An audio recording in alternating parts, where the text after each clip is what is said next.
Shelly Horton is a powerhouse when it comes to breaking taboos and championing women's health. She's a journalist, TV presenter, the founder of Shell Shocked Media, and now the author of a brilliant book, I'm Your Peri Godmother. Shelly's made it her mission to make sure no one feels alone or ashamed when it comes to the ups and downs perimenopause and menopause brings. She's bold, she's bloody brilliant, and we're so glad to have her here on another bloody podcast. Welcome, Shelly. I'm bloody happy to be here. Thank you. Well, your relationship with Share the Dignity goes a long way back, doesn't it? I think it's over 7 years, might even be a bit 2017, I think. Really? Yes. Wow. Yeah, it's a long time. So I've connected with you a long time ago, and it's been something that's been really important to me to support continually. We start all of our podcasts with a would you rather question. Yep. Are you ready? Would you rather bleed through your genes from an unpredictable perimenopausal period or bleed lightly nonstop for 3 months? I've done both. So I'm going to say bleed lightly for 3 months because I actually had 1 year in my peri nightmare where I bled for 42 weeks out of 52. And a lot of that was light bleeding, and then 6 weeks at a time it would be like day one flow. And I have bled through my clothes because of that. And it's just hard getting the stains out of your jeans. Yeah. It's easier to deal with the spotting. Yeah. Yeah. And imagine if you couldn't afford period products, No. right? Imagine what that would look like. Well, it's a really interesting story with my peri bleeding because I had a Mirena, like an IUD put in. So I had not had a period for 12 years. So when I did get my first period that was brought on by my hormones, not that I knew that at the time, it was an Armageddon period that I actually bled through my genes, did not have period products in the house. Right. Because why would I after 12 years? And any period products that I'd bought were for you guys. Right. So you didn't have them? You had to go to the shop and get them? Yeah. Did you send Darren to the shop? He did. Yeah, bless him. It was during COVID. So I was using rolled up toilet paper like I know a lot of the women have to. Yeah. But even then, toilet paper was a commodity that was, in high demand. Yes, during COVID. And so I also had a Mirena because you obviously had endometriosis as well, I didn't right? have endo. I had PCOS. Right. So I had a little bit of endo that they burnt off, but it basically was just very heavy, painful periods from age 11. Oh, my God. You were 11 when you got your first baby. period. Yeah, right. And had any of your friends got their period at that stage? No. I was the first girl in my class to get my period and the first girl to get a bra. And I'm like, you don't want to win either of those. No. No. But then you're normally a little bit younger when you go into perimenopause. Not that you ever are discussing that when you get your first period, right? No. Well, that's the thing. The education for women's health often stops after reproduction.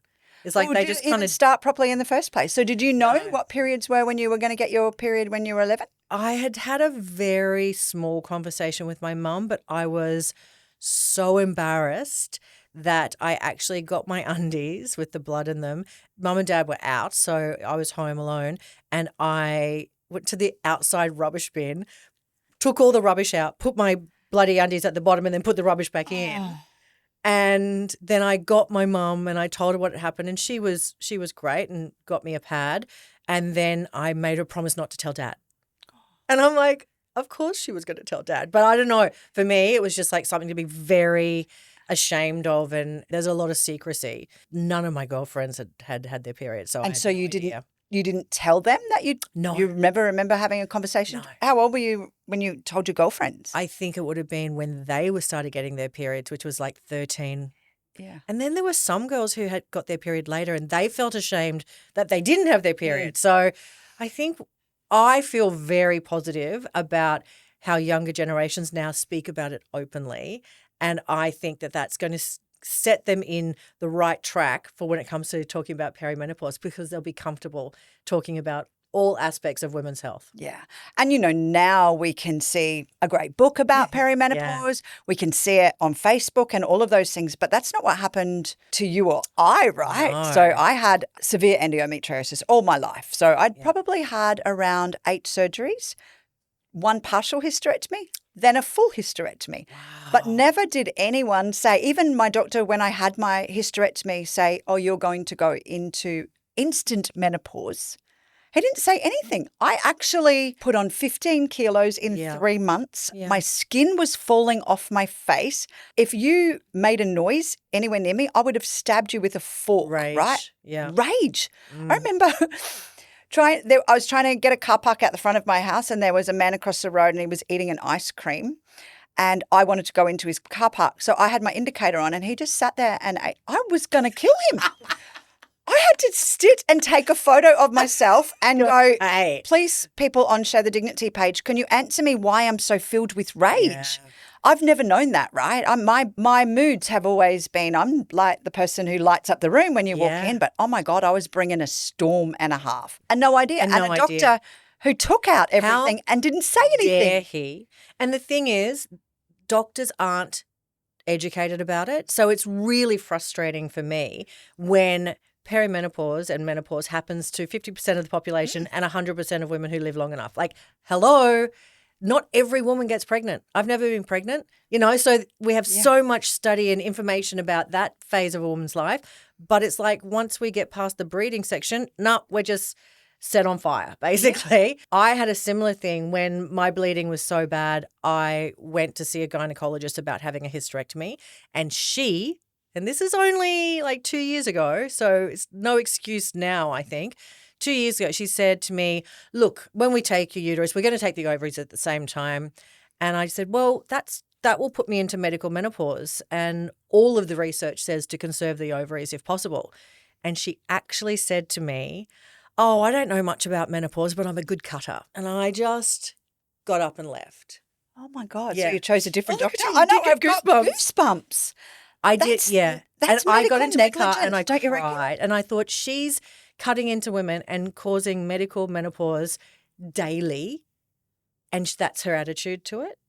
I was furious.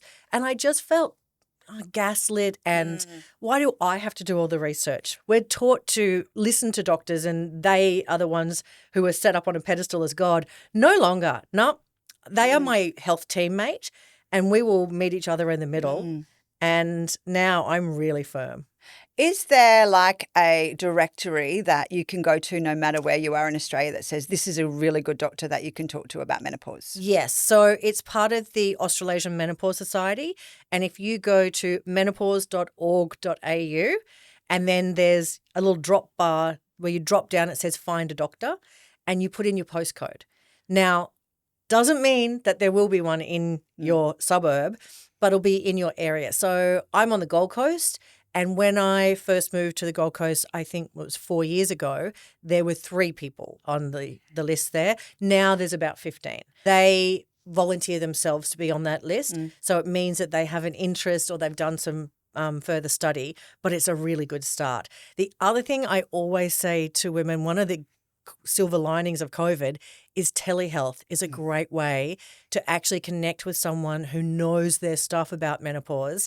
You might still need to go and get some blood tests and get your baseline health done, but you can have someone who's an expert actually giving you the information. Here's the thing that really shocked me. I'd never heard the word perimenopause before I went into perimenopause. Once I did get to a GP, I had heavy bleeding and mood swings and all that sort of thing. And because I had the IUD, she was like, oh, when you have heavy bleeding with the IUD, could be cancer. So I'm like, Sorry, what? I didn't mean to giggle. Thanks. Thanks, needed that today. Yeah. So she sent me off to hospital to get the internal ultrasound done. And then when I went back to her a few days later with the results, and she did blood tests as well, and she said, great news, it's not cancer and your bloods are normal. Now we know a blood test cannot tell you if you're in perimenopause because your hormones change every single day. But she said to me, yeah, you're just not managing your stress well. Maybe you should take up a hobby. Are you kidding me? Are you fucking kidding me? Are you kidding me? Oh my God. So and again, that don't you then think that's made medical me, negligence? It is. And that made me blame myself. And I drove home crying, and I didn't then seek medical help for nearly another, I think it was like 7 or 9 months. Wow. And by that stage, my symptoms had spiraled. My perimenopausal depression, which was, I think, was my absolute worst symptom, because I haven't had mental health issues before, so I just didn't know how to cope. I was circling the drain and wanting to quit my job on Channel 9. And that's when my husband was like, you're not being Shelley right now. Yeah. Because it's like somebody else moves It's into your body 100%. and hangs out there when we did not welcome them. No. And I think every woman I speak to has negative self-talk. You know, it's something that we all need to manage. But with the hormone fluctuations, I didn't just have negative self-talk. I had this person screaming at me that I was useless, that I was stupid. And my thing with the work, even though I could go in, you know, you put the mask on, I could go in and I'm on air for 20 minutes and I would drive home crying. And the inner voice would be, your parents would be ashamed of you. You're so stupid. You just embarrassed yourself on national TV. You know what? You should quit your job because if you got fired, imagine how humiliating it would be to get fired. That's what my negative self-talk was doing. So when I got home from that day in particular, I said to Darren, my husband, I'm not coping. I want to quit my job. And that's when he said the kindest thing he's ever said to me. He said, look, this has been going on for a while. I don't think there's anything wrong with you. I think there's something wrong with the chemicals in your brain. Let's go and see someone together. And that's when I got help and I got diagnosed with perimenopausal depression and got put on HRT and an antidepressant, which now they don't recommend. But again, this was 5 years ago. I am so grateful that I have such a fabulous husband because he put it in terms where it wasn't my fault. And I think a lot of women blame themselves. Oh, it's the kids. It's this. I've got too much on my plate. They're not actually going, this is not right. My body's not feeling right. My brain's not feeling right. And I need some support. And it's the inability for us to even understand what's going on. So if we don't understand, imagine what that feels like for our husbands who are like, oh, yeah, she is not the person that I know. And that must be sad for them as well. Yeah. Not as sad as us that are going through No, it. So but let's it's be clear. also- But it's affecting It everybody is in the affecting house, them. And right? if you look at the age group of perimenopause, which is sort of 45 to 54, that's also the highest divorce rates. For a reason, For right? a reason. It's also the highest risk of suicide in a woman's lifespan. So we've just kind of been brushed aside. And that's because there's a real lack of research for Yes. women's health issues, Yes. right? So it's just such an interesting topic that if we look at why Share the Dignity started, because people couldn't afford period products, what does that even look like for a woman who's in her 40s and 50s where their kids are either at university or high school, their rent and their electricity, and they can't afford. I remember going and getting my HRT for the first time and it cost me $34. So if you can't afford period products, do you really think you can afford the HRT? But what if you were homeless, if you were living in a car and you're having to deal with massive mood swings? Like you're already under a lot of pressure. The hot flushes, I get a lot of joint aches. Like it is something that you wake up and my hip is like screaming at me. There are so many others who are less well off and my heart breaks for them. Absolutely. Give me the elevator pitch on your Peri Godmother book.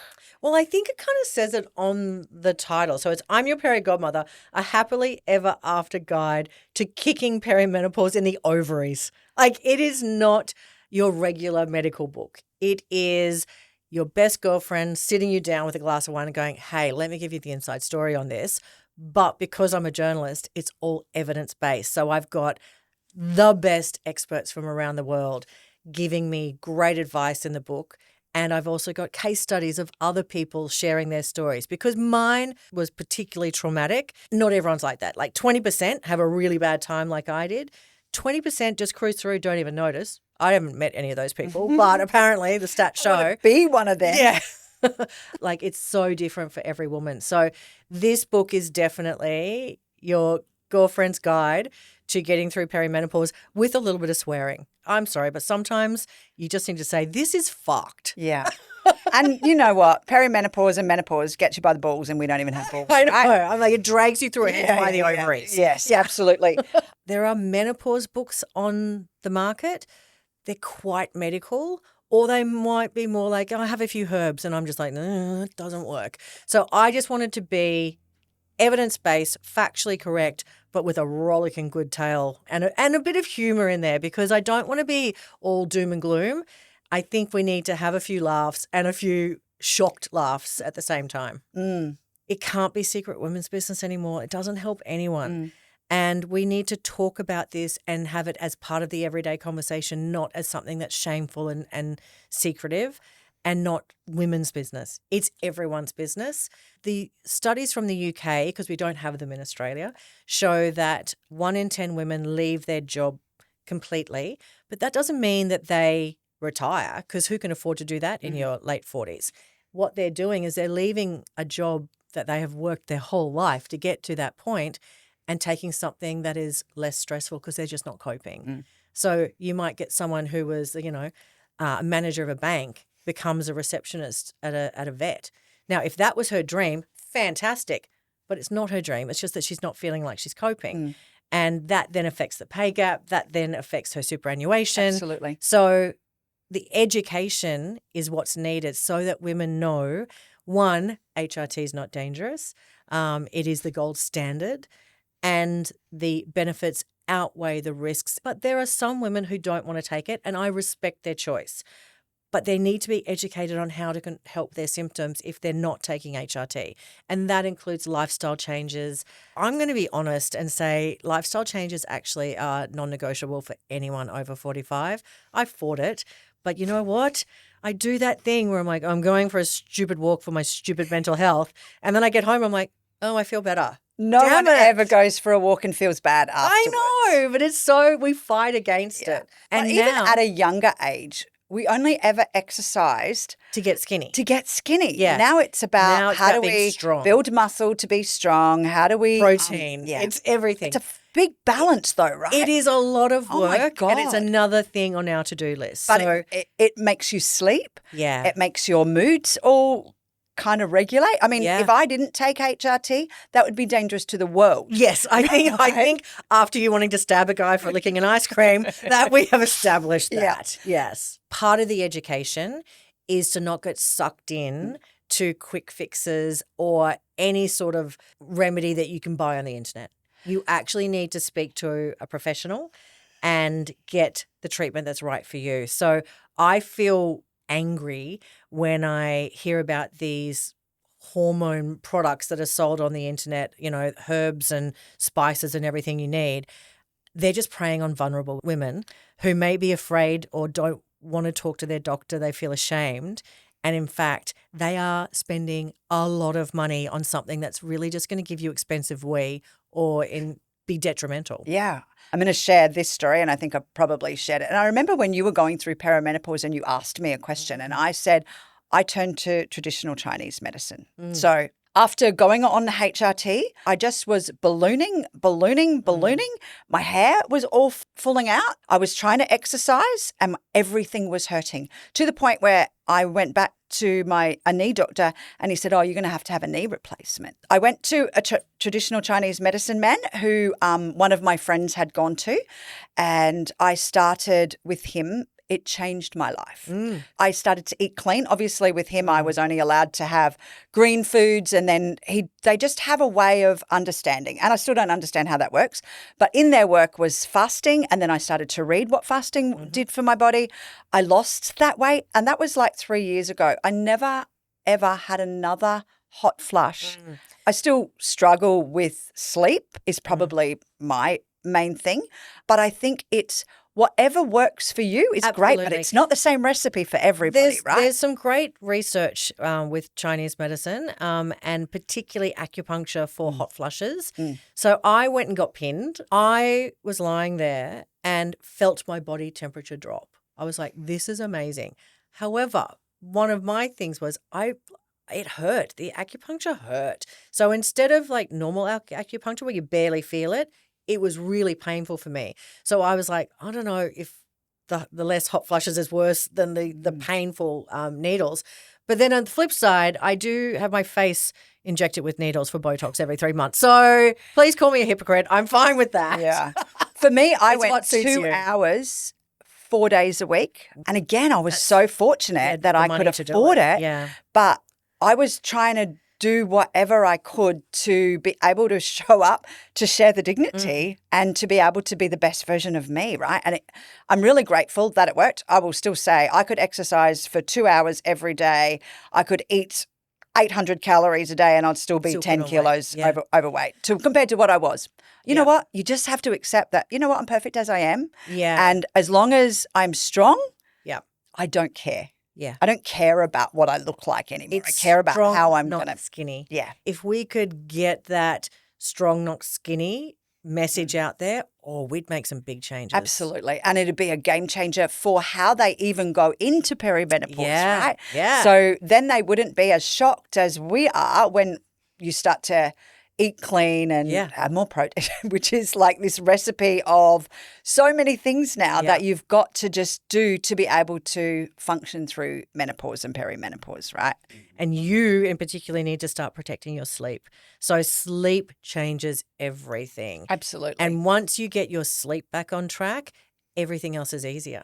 You think about it. If you've had poor sleep, then you're going to have the sugar cravings. You're going to have rage. Everything is like at the surface. Whereas if you get your sleep, I now treat my sleep with like military precision. I'm like a toddler with a bedtime. Me I have too. a bedtime of 9:30. I make sure the room is completely dark. My room is always cold. So for me, I have racing thoughts still. So I put in my earbuds and listen to an audiobook. I need to escape into a story. And then I just set the 20-minute timer and I'm off to sleep. Right. And I would say for the last 2 years now, I've been getting between 7 and 8 hours a night. No melatonin, no, I've done, no rest if I of it, need no, it, nothing like that. If I have melatonin if I need it. For me, it's like in case of emergency break glass. You know, I'll do that. I'm I jelly. haven't needed it nonstop. Okay. That's why I exercise. I exercise to be able to go to sleep well, right? So I remember because I had a number of surgeries for my polycystic ovary syndrome. One of the cysts was the size of a grapefruit that they took out. And at one stage, I said to the GP, I just want to get a hysterectomy. I don't want kids. Let's just do it. And she's like, oh, you don't want to do that. You'll go into medical menopause and your hair will get thin. You'll get a dry vagina. And I'm like, oh, well, I'm too vain for that. So no. Well, the dry vagina is a whole different topic. Yeah. And I hope it's a chapter on its own in your book, isn't it? It is. And the thing is, I feel like I'm so mad at myself because I am a very informed person. I was offered vaginal estrogen from day one and I was just like, oh, it's just like another thing on my to-do list. Don't want to do it. And one of the biggest thing is not just the dryness, but the UTIs and all of those other problems. I got a UTI when I was 19 from a hell of a lot of sex. I was having a great time. Have not had one since. So I'm just not prone to them. And then seriously, last year got a UTI. And I was like, what the hell? And that's because I hadn't been using the vaginal estrogen. Now I use it religiously. And not only, no chance of a UTI, but I don't have to get up to wee during the night. So I don't even get that broken sleep because it helps in so many other areas besides also just keeping you more lubricated down there. Not that I particularly want to have too much sex at the moment. But when you do, you don't want it to be like so painful, right? Well, before I was using the vaginal estrogen, I would bleed. I would split. Yeah, it's so painful. It's so painful. And for men, it's like a big rejection piece because it's like they don't understand that this is going to hurt and I'm not really looking forward to this. Right? I'm lucky in that Darren was 8 years older than me. So he's like, sweetheart, I'm nearly 60. I'm fine. Like he's like, I can knock one off in the shower. We're good. But leave that bit in. One time where I honestly was just like, going to grip my teeth, could take one for the team kind of thing. Yeah. Because it had been a while. I didn't say anything but a couple of tears and he just stopped. He's like, I never want to hurt you. What is going on? And I hadn't told him.